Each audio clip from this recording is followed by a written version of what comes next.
আমরা এখানে উচ্ছে নিয়ে নিয়েছি, উচ্ছের চপ বানাবো আজকের। তা চলো উচ্ছের চপ আজকের চপ করে দেখি কেমন লাগে। আমি উচ্ছেগুলো লম্বা করে কেটে নিচ্ছি।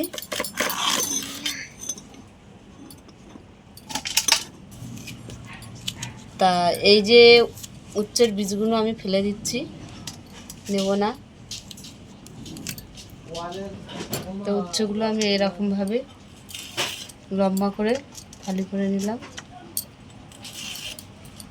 তো এখানে আমি নুনটা নিয়ে নিলাম। নুনটা কিছুক্ষণ দিয়ে আমি মাখিয়ে নেব।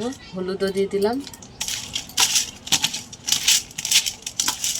এখানে আমি বেসন দিয়ে নিলাম। তো এখানে আমি হলুদ দিয়ে দিলাম, স্বাদ মতো নুন দিয়ে দিলাম।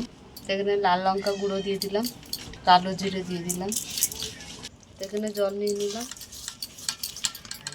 অল্প অল্প করে জল দিয়ে মাখিয়ে নেবো, ব্যাটারটা তৈরি করে নেবো।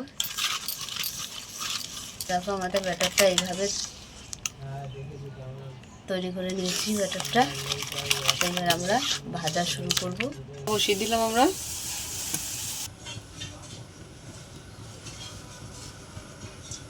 কড়াতে তেল দিয়ে দিলাম। তেলটা গরম হয়ে গেছে, উষ্ণ গরম তেল একটু আমি নিয়ে নিলাম।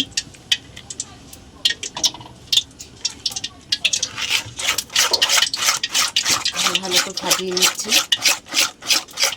উচ্ছেগুলো এইভাবে বেসন মাখিয়ে মাখিয়ে নিয়ে ছেড়ে দিলাম।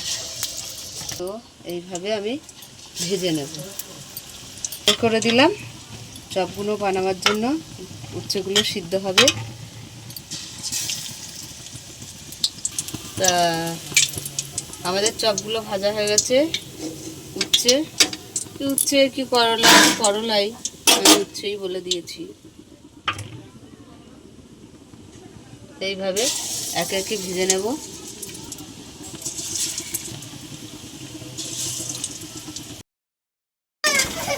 তো এখানে আমাদের উচ্ছের চপ বা করলার চপ হয়ে গেছে, তুলে নিলাম।